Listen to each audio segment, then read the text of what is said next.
Reshape, no trace of stasis. Echoes of heroes, waves they create. Lessons in the struggle, heavy as fate. Voices of inspiration, elevate the state. Wave of change, ripples, never too late. Leaders who inspire, candles in the dark. Casting light and hope, igniting each spark. Come on into the wave of change, where I am interviewing leaders who inspire action, sharing their stories, giving tips, and dropping those gems. Make sure you know how we do it. Get your pen and paper ready so that you can write them down. And if you are catching the replay, go ahead and hit what? Hashtag replay. Make sure you make a comment, share, like, or ask a question if you dare. My name is Tammy Renee, and I am here to help you make change and take action in your life. Today, we are talking about doing less and being a winner. Can you imagine that? Doing less but becoming the winner. Drop some waves in the comments and let's welcome Sasha She gonna tell you her last name, okay? Because it's hard for me to pronounce it. But let's welcome Sasha to the stage. Hey, Sasha. Hello. How are you? Good. It's Sasha Elezovski, but I totally get it. It took me some time to learn my own last name before I got married, honey. Don't worry about it. I get it. Those last names we inherit. Sometimes we be like, where did this come from? Exactly. So Sasha is a career alchemist for women in corporate. So go ahead, tell us a little bit more about yourself and about this alchemist for women in corporate. Yeah. So first of all, thank you, Tammy Renee, for inviting me onto your show. It's always a pleasure to talk to women especially about this kind of stuff, since that's kind of what I help women do is take unapologetic action towards their goals. So Sasha Elezovski, I've been in corporate HR and recruiting for the last 13 plus years. I've held many, many roles, but I would have to say that one of the most important roles I've held was a recruiting role. And the reason why, it's because I was able to speak to tons of people. And, I found that women in particular struggle with imposter syndrome, with confidence, with owning their worth. I can tell that there's a lot of social conditioning that is keeping them stuck in their roles, and a lot of it, while some people may think it's a resume or a LinkedIn situation, or maybe I didn't say the right things in an interview, a lot of times, like, the root cause is, not owning your worth, right? And so, it's my passion, and this is why I am a career alchemist, not a career coach, because I feel like a career alchemist, alchemists by nature, everything we touch turns to gold, and that's what I help women do, right? So love it. Turning everything to gold. I love the way you put that. And I love the way that you have taken what you have a passion for and helping women turn whatever it is they're trying to turn into gold. Thank you. Yes. Yes. Yeah. So go ahead. Sorry. No, you go ahead. This is your interview, girl. Yeah. So essentially, I help women get the title, the paycheck, and the peace of mind that they want without having to work a minute past 5 p.m. every day. Wow. Wow. Yeah. And this is mostly for women who are in corporate, correct? Yes. Women in corporate. Yes. Okay. So what are some of the things that you see that women have struggled with that keeps them from reaching that goal? We're going to use the word goal today, okay? Yeah. What are some of the reasons that you see that women struggle to reach that goal, and how do you help them take the action to move past the silver to the gold? Yes, absolutely. So definitely, like I said, imposter syndrome is one of them. These are my ladies that have like 5 degrees and 23 different certificates, and all the accolades are great. But when I see someone that is a constant overachiever, like, I'm guilty of it, someone that is constantly striving for the next milestone, the next accolade, But yet they only have like maybe 5 years of experience, if that, on in corporate. That to me is a sign of like, they don't feel like they are enough. So they are always striving to get, okay, maybe if I get that other degree, maybe if I get that, and sometimes less is more. And that's one of those places, because you're spending all this money on degrees when you really need to get, a sense of like, okay, these are my skill sets and this is how I need to articulate it so that I can get the job that I want. And you don't need 20 different accolades in order to get that, right? Right. Great. I'm not saying not. Like I said, I have my master's degree. I am a certified HR pro. I got my certification. But sometimes when I see women constantly overachieving or constantly looking for the next degree or the next certificate or the next, it gives me a sign that maybe we're hiding behind imposter syndrome. Like we think we're not enough. And so, let me just go get another degree to show that off. But if you notice, like once you get that to that degree, it's like you still feel the same way. You still feel like, okay, I got this. Now what's next? Right. Right. A big thing, another big thing that I found was salary negotiation. I mean, a lot of women have horrible money beliefs, and it starts from, and I can relate because, as a Latina girl growing up in the Bronx, New York, if my mom was a single mother of 3.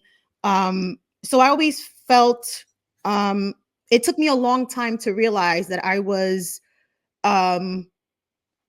not pricing myself correctly or not going after a certain salary range because maybe I didn't feel like, I was worthy enough of that money. Or maybe I felt like if someone just tells me, hey, you're worth this much, then I'll feel better about it. Like if my boss were to tap me on the shoulder and say, hey, I'm going to give you a $10,000 raise, so I would always wait for someone to tell me that I was worth something. Right. When in reality, your boss is not thinking like that. No. Your boss is thinking about ways that they can save money, right? Yeah, like no, they're not.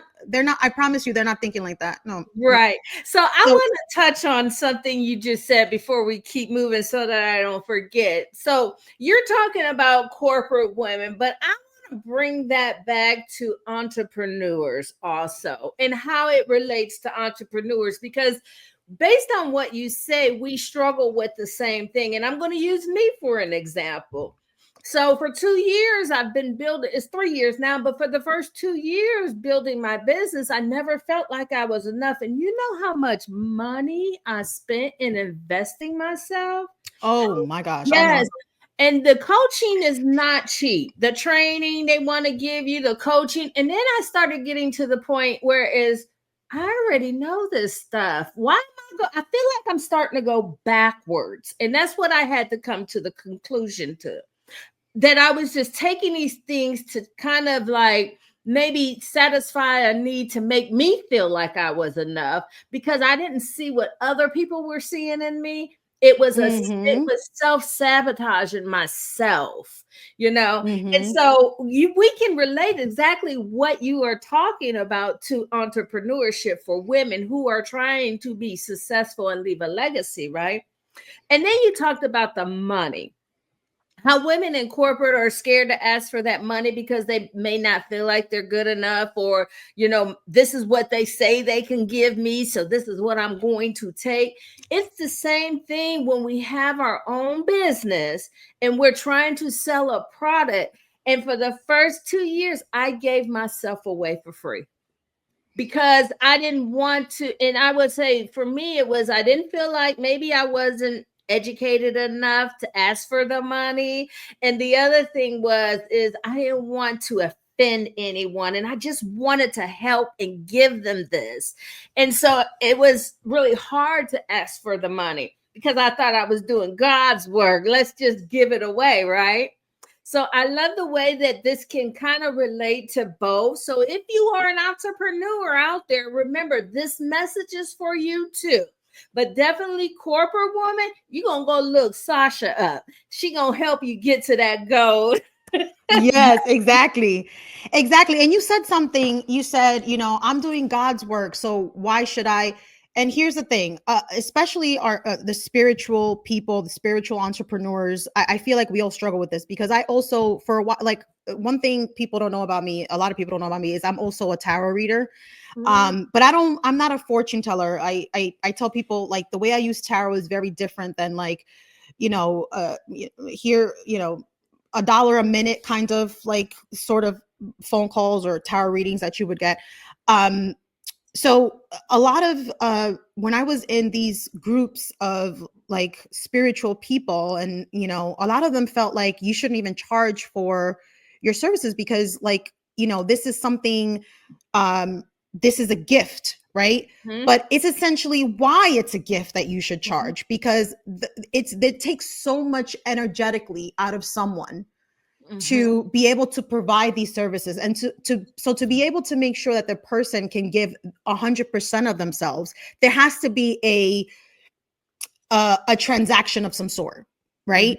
And honestly, I mean, so I tell people all the time, don't feel guilty for charging for your gifts. Like, it's essentially why it's a gift that you should charge, because, I mean, if everyone had it, they wouldn't need you. Right. So, for me, like, it's definitely a money belief that I had to get over myself as well. And, now my problem isn't pricing, or other things, but, like, definitely not pricing. Cause I feel like, I definitely, my ROI is very high.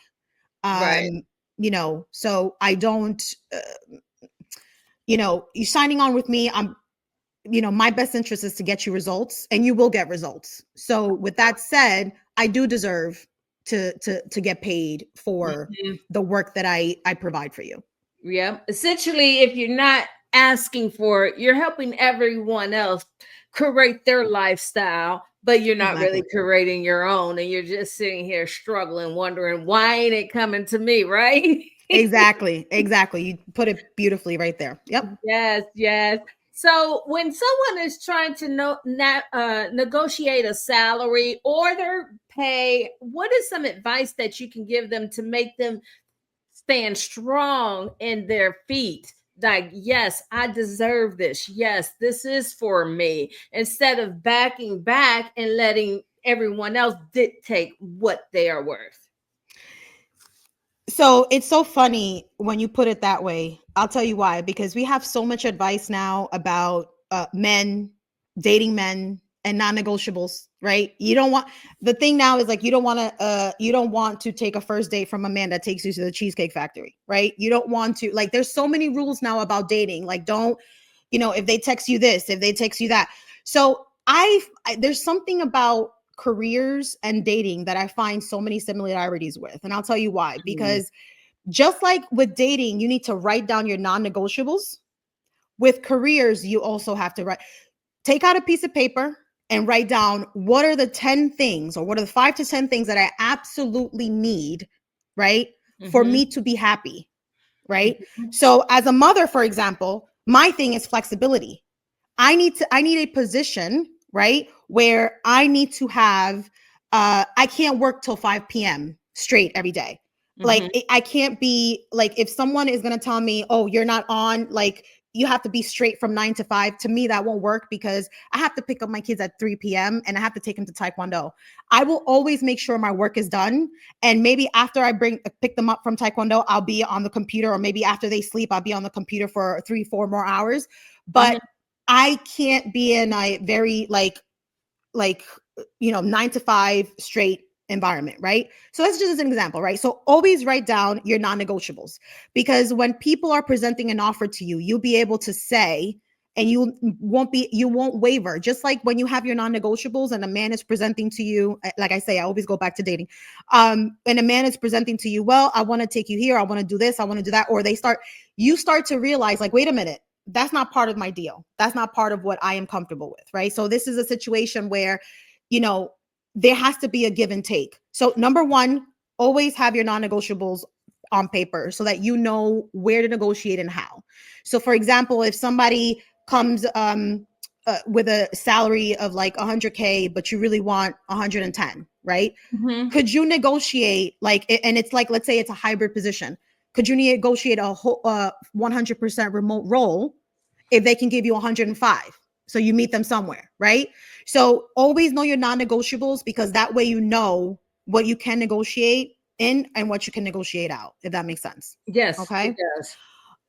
Number 2 is your confidence, your social conditioning, that like, oh, but I'm going to price myself out. I just had somebody in my DMs right now on LinkedIn that said, well, I do want to ask for more money, but the problem is I don't want to outprice myself from a good opportunity. And I said, you're never going to outprice yourself from a good opportunity. If an opportunity cannot afford you, it's not a sign of failure. It's a sign of alignment. Okay. Because the one thing you don't want to do is take that role and then, be in the same situation that you already are in your current situation or your previous situation, where you're working all these hours. Cause I know how I am. I am a overachiever at work, and I tend to end up going above and beyond. I'm working on that. But women tend to do that. Like, they're the first person to come in and the last people to leave, right? For the most part, right? Right. So if you knowing that about yourself, why would you put yourself in a situation where, like, if you outprice yourself, you don't want to outprice yourself? You can never outprice yourself. Put a dollar amount down. If they cannot afford you, right, then you either choose to negotiate other things or politely decline and go somewhere else. Okay. I'm talking about like reasonable expectations. I'm not talking about someone that is in a 50K job wanting 100K. That's not what I'm talking about. Oh man, I can't do that. although can I just walk out of college and be the CEO? Oh my gosh, like that is also unfortunately a hard I've had conversations like that with people. And unless you're in a very specialized like engineering or STEM, like I was recruiting for biostatisticians at one point, and those folks, but they had to have a PhD. I was looking for PhD level people for those roles. They were getting 130 straight out of their PhD program. So that's a different story. Like, these are people that are very well in demand. But like I was saying, like, think you're definitely number 3 or number, you just did number 2. Yes. Number 3, I would say, is definitely have the confidence, right? Like, going back a little bit to the money beliefs, like the social conditioning, like, if you think that you don't deserve something, then you are going to end up accepting things that are less than, right? So like it's like Delulu over Trelulu is what I say to myself. Like, you have to almost be on a very delusional level. And I hate to say delusional because it's not like you're saying something fake about yourself, but like, always believe that you can get something and do something, because everyone sees that energy around you. Everyone feels that energy. I can tell when I was a recruiter and people would be like, like some women, I would say, well, what is the salary range that you're looking for? And they would tiptoe around that and they would say, well, what is the role pay? And I could tell like they were very uncomfortable with that. I understood it. I felt it. I noticed it. And the good thing is I'm not a bad recruiter. I'm not like a salesman recruiter. And I'm not one of those that like likes to lowball people. So, but there are people that will do that. Corporate will do that. As far as the third, definitely the confidence, right? Like I said, like, your tone really sets the tone of everything else, right? So, always make sure that you are asking the right questions, because that shows a sign of high. Like, once you go in there and you say to yourself, here's the big advice I tell women. Walk in there as if you are a CEO. Walk in there as if you are a consultant, not an employee. Because a consultant or an employee, a CEO will tell them like, okay, these are my skill sets, right? I can understand your challenges. Here is my experience with the challenges that you have outlined with me. Here's why I am worth this money, right? They are very like, like if you're on the employee side, it's almost like you're giving the employer all of the power to tell you your worth and to make the decisions. But if you walk in there as a, like, I am a consultant, I am a CEO of my own company, I am a CEO of my career, it becomes a symbiotic, like, give and take between the two people. And at that point, I take my power back a little bit, because essentially that company has to be right for you too. Right. That company has to be right for you too. It can't just be you have to think of like the same. I heard this advice for this other dating program that I got into. You have to stop thinking like, am I a fit for this person? Will this person like me? And start thinking, is this opportunity a right fit for me? Mm-hmm. Mm-hmm. Once you switch that, then you start being more like, okay, let me, in a very strategic way, let me ask the right questions. Let me make sure that they are up to par with me, because I'm going to be in this role 8 hours plus a day. Mm-hmm. So I have to make sure that this is good for my mental health. This is good for my mind, body, and spirit too. Right. This is not just a bank account thing. This is also a, is this going to be a right fit for me from a mental health perspective? And if you're sitting there talking about outpricing yourself and saying, well, I'll take this much so that I can just get the job. So you will always feel day after day like, oh my God, look at everything I'm doing. These people are not paying me money. Well, baby, you did that. You accepted that. Resentment starts to set in. Exactly. Yes. And it's like you said, when you go to these interviews, we need to look at these interviews as we are interviewing them also. Exactly. Don't be so desperate to be like, what do you want me to do? I can do it. I can do that too. I can do that too. And then when you get the role, you be like, what did I sign up for? And like you said, if you know what your lifestyle is for dating, you know what your requirements is to date for, you should know what your requirements is to create your life with. Because exactly, listening to someone else, and that brings me to, I was working with a client, and my client was graduating from law school, but had been working in the field in the law area, wanted to be a lawyer. And she wanted this job, but she struggled with asking for the money.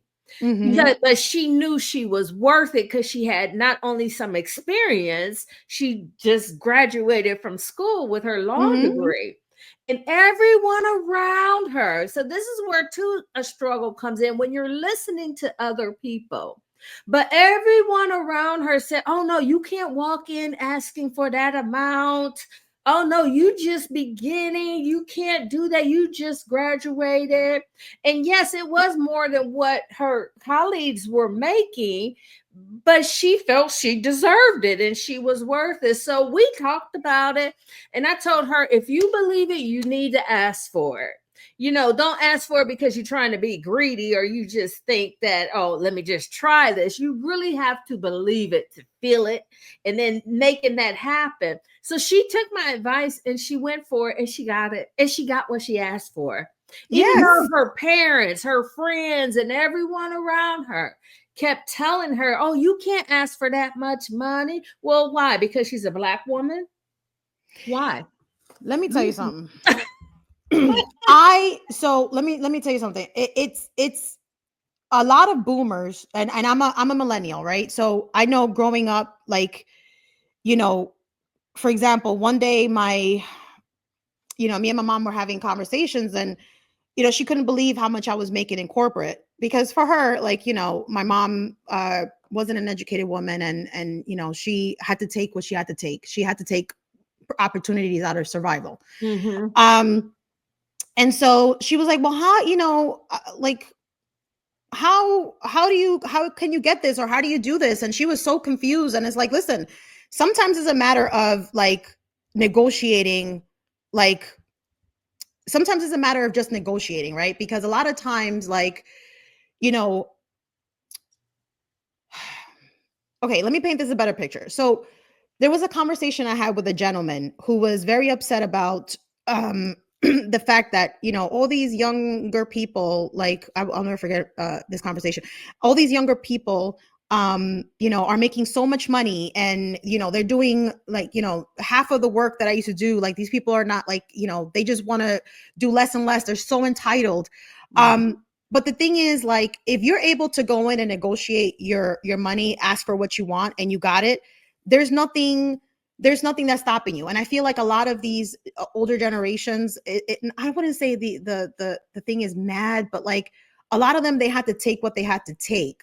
Like my mom had to take what she had to take. That gentleman had to take what it's a different time where, you had to just be grateful for what was offered to you.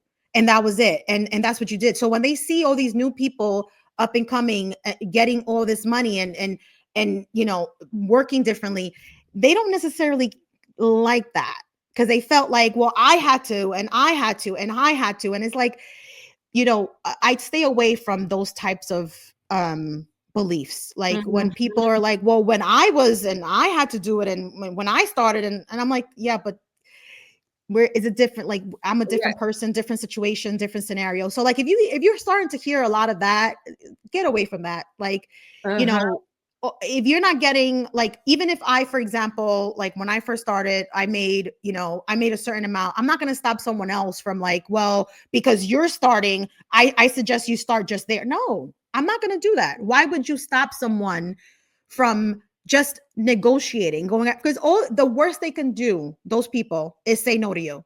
It's not a bullet. No is a 2-letter word. It is not a bullet. It's not going to kill you. So, you know, you can always ask for a range, right? Yeah. And then know, like, if they don't give you that money, that you can negotiate something, right? Something else. It doesn't have to be financially, but it can be something else that you can negotiate in order for you to be happy. But, you know, for you to tell someone, well, no, you shouldn't do that. You should just get this. You should just be grateful. That's why a lot of women are socially conditioned to be afraid to ask for what they want, because they feel like, oh, I don't want to sound greedy. I don't want, like, no, F that. Your corporate environment, you know, to be honest with you, they have no problem asking you for 20 things on a list. Right. Your manager, your corporate manager, they have no problem asking you to do a job for 3 people. Right. They have no problem doing that. Especially now. Exactly. Exactly. So you should have no problem asking them for something that is going to make sure that you are secured so that you can do 100% of your job. They cannot expect you 100% of your role, but at the same time underpay you. Right. Oh gosh, that is so true about the generational gap that we have. And I think too, the baby boomers, like you said, I am a Z. So I'm in the middle of you and the baby boomers, right? So I think the baby boomers do struggle with the new generation coming in. And I don't know if it's feel like they want to take their jobs or what, but they are, you know, they're going to be moving out of the marketplace. So I really don't understand why they wouldn't want to like bring people under and be their protege. You know what I'm saying? Like mentor them so that they can keep the same values in the company, because they do have different values. But also technology wasn't invented back then. AI, all these new things that we got coming up, I think the baby boomers need to realize, because it's a different time, it's a different income, and it doesn't cost the same to live. You know, I may be living the same way that the 2 generations before me lived, but even though they were making less money. Mm-hmm. Exactly. So what was your breaking point? Let's share some story about you. What was the breaking point that made you change the wave of your movements? My divorce. My divorce. So when I was married, I was very much like a lot of these women. I was like stuck in these types of roles that I wasn't really fulfilled by. I was making not a lot of money. Like I was not, truthfully, I was making like 70K when I was married. And, you know, I don't want to talk bad about my ex-husband, but like, you know, it was also a relationship where like I was already someone that was broken. And I didn't do the healing that was necessary for me to be in the relationship, but also the healing for me, like it affected everything. Not only did it affect my relationship, but it affected the types of opportunities that I allowed myself to want. So like, you know, I was that one that like, whenever I look for jobs, like I never went for the job, like unless like I was 100% like checked all the tick boxes for the opportunities, I would never apply to it. I was always afraid. And it's mostly because I was afraid of being rejected, I think. Now looking back, I feel like it was easier for me to just apply to something that I knew I could do with my eyes closed than actually apply for something that I felt was challenging or a level or two up, because I was afraid of is almost like a confirmation that I'm already not good enough. So I didn't want to go through that. Mm-hmm. Then I ended up getting a divorce, and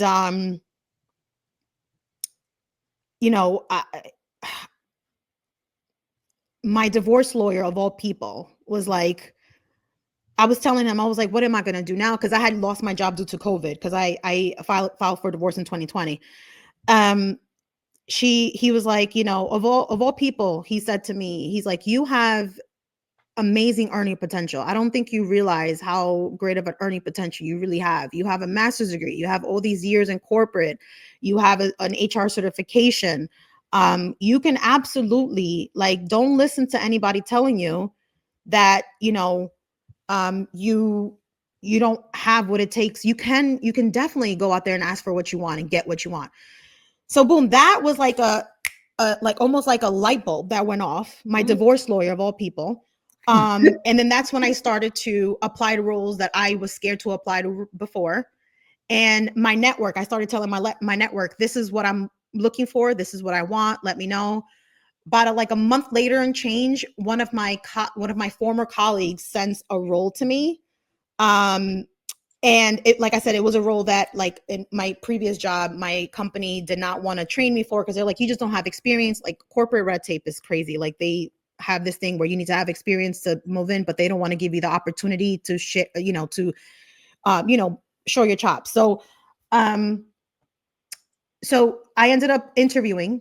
I was in Croatia when I interviewed for this position, by the way. I ended up going to there was a huge time zone difference. So it was like in the middle of the night in Croatia, but it was like the middle of the afternoon for the US. So I was in a conference room, all quiet, interviewing for this role. And I pretty much got the job on the spot. Ooh. So I was like, what the heck was I scared for? Because I walked in there like I already had the job. I was like, listen, I have nothing to lose. Right. So I might as well, do the dang thing. Right. Like, so I pretty much got the job on the spot. Now, when it came to negotiating, I blurted out the number. It was like something like 15 or 20K more than what I was making previously.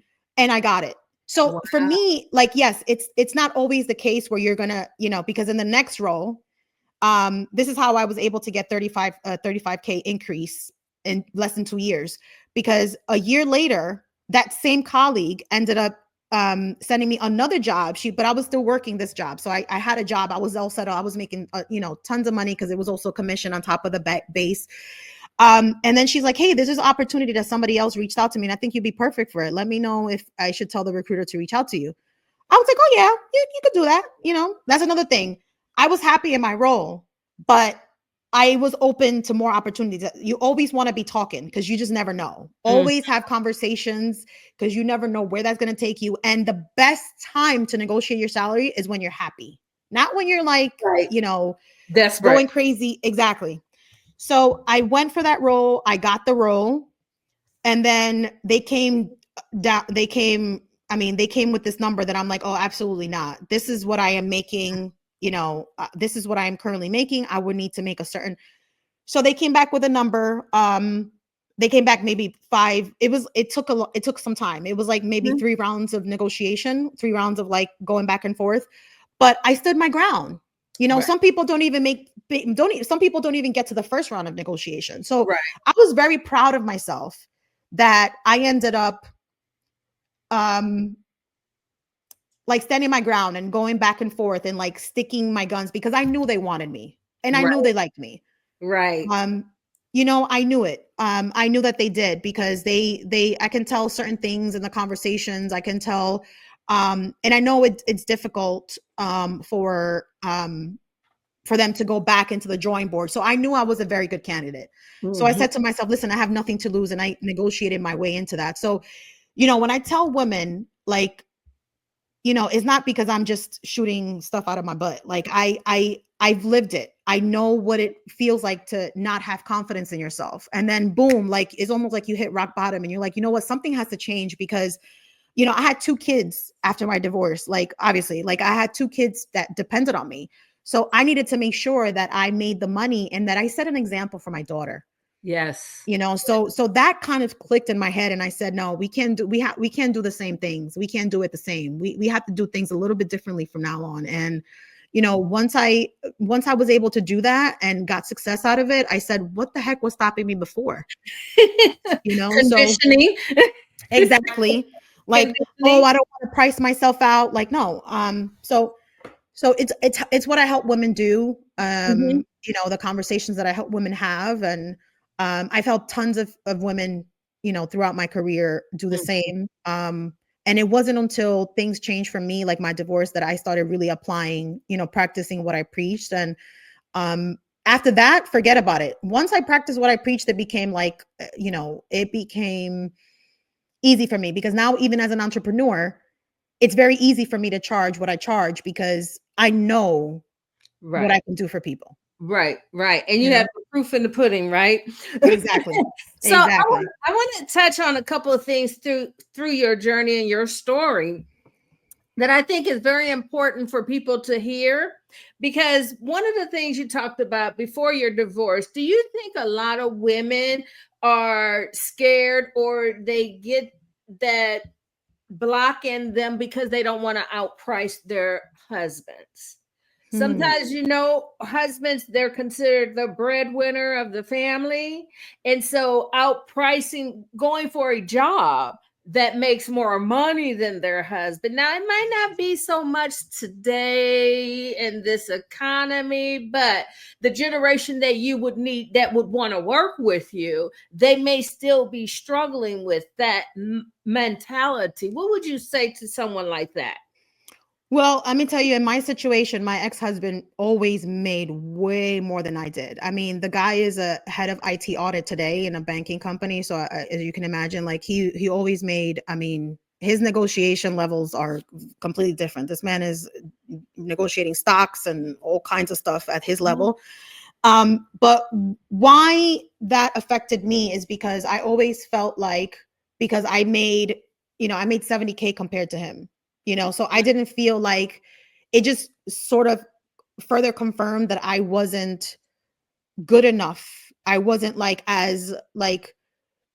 wasn't as good enough, or I wasn't like, my opportunity wasn't as important as his, because he made all this money. You understand? So like, it also that also got me a little bit, because so in my situation, it wasn't that I was afraid of outpricing him. It was more like, I will never, I'm trying to do everything I can to get to his level, but it's Mhm. like I'm stuck, because no one who is gonna, I don't have his skill sets. Mhm. Mhm.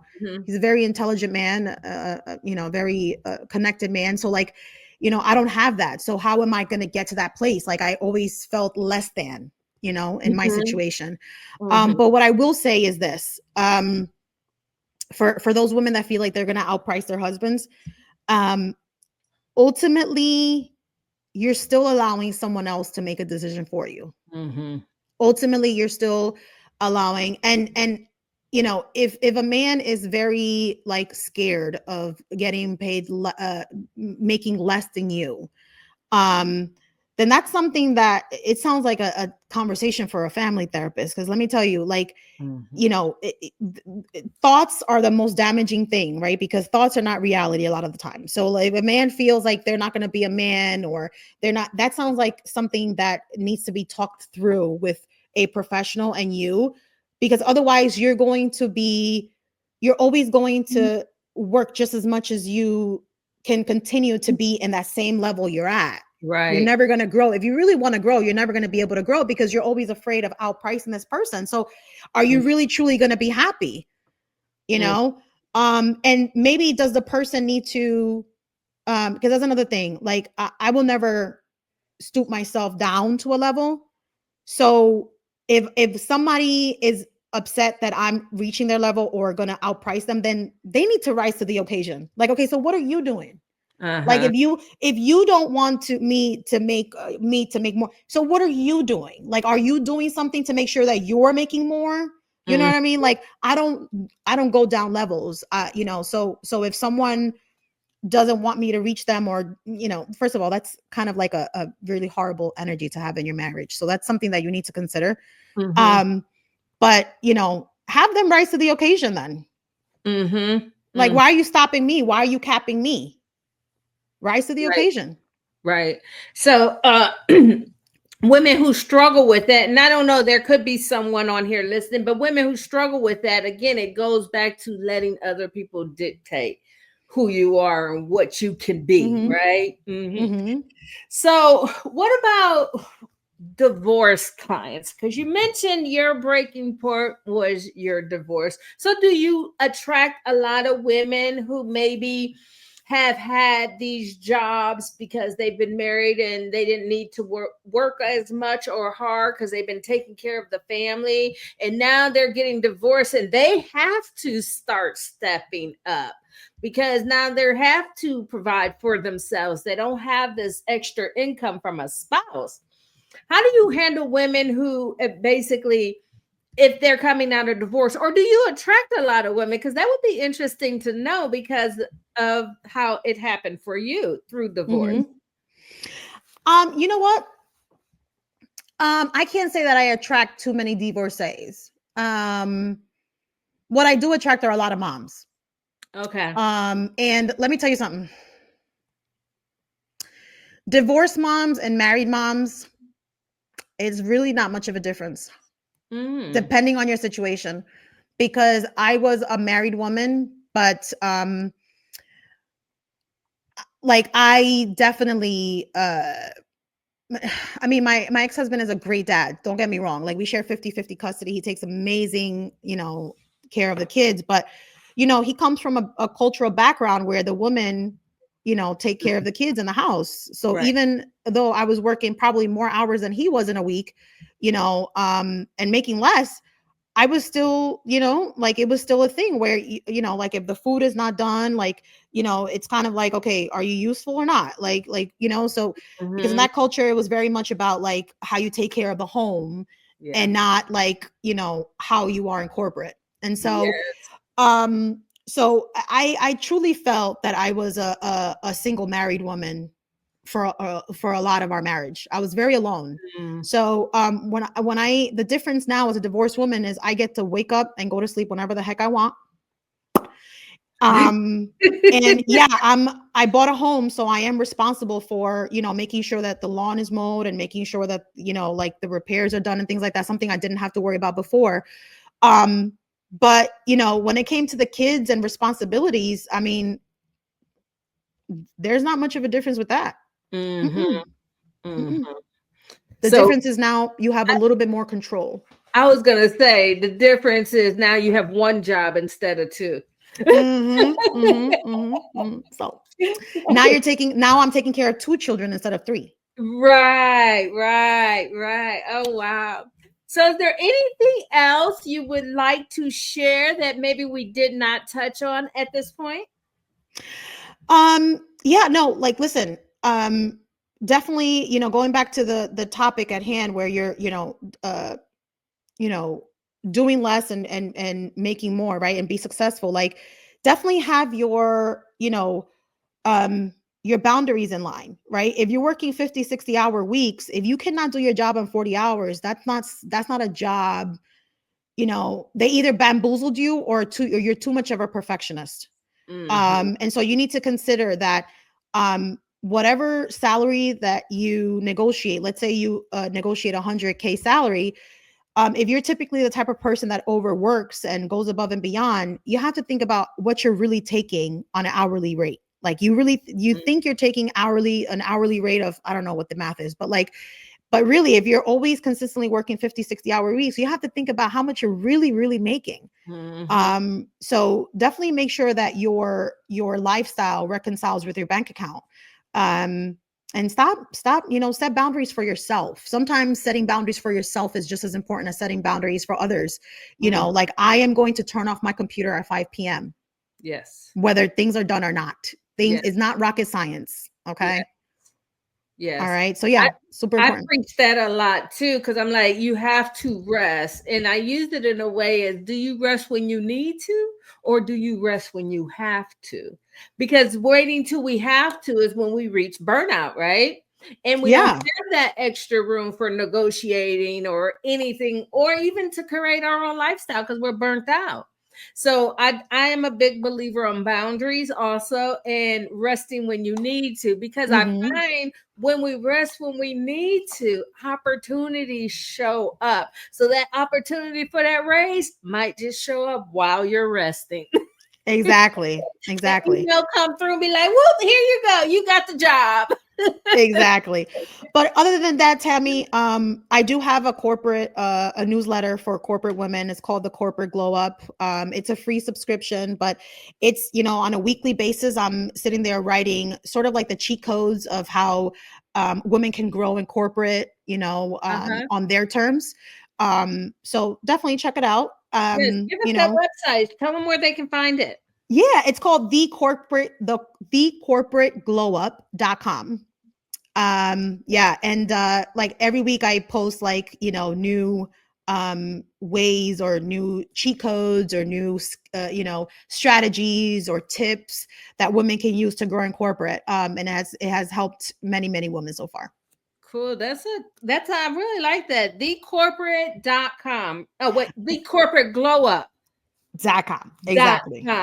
And that's a newsletter, correct? Yes, it's a Yes. newsletter. Make sure you tune into that, tap into that newsletter, The Corporate Glow Up, because you about to grow up in Exactly. corporate.com. Okay, that's thecorporateglowup.com. I know I was messing Exactly. around with y'all, but I want to make sure you got it right. All right, anything that you would like to share about your business or anything else before we end this conversation? How they can find you also. Yeah, so I'm definitely on LinkedIn. I do offer 30-minute pitch free calls. Like if you have any you're confused about the next step in your career, absolutely go ahead, find me on LinkedIn. And send me a DM, let me know like, hey, I also have the links on my profile. So if you ever, if you're struggling with what your next step should be, I can definitely help make some sense out of that. Make some moves out of that. Yeah.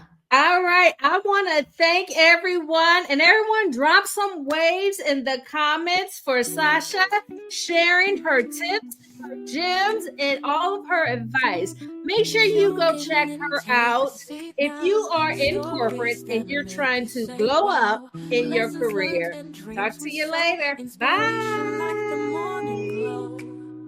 Action sparked by a word so true. Transformation starts with what you do.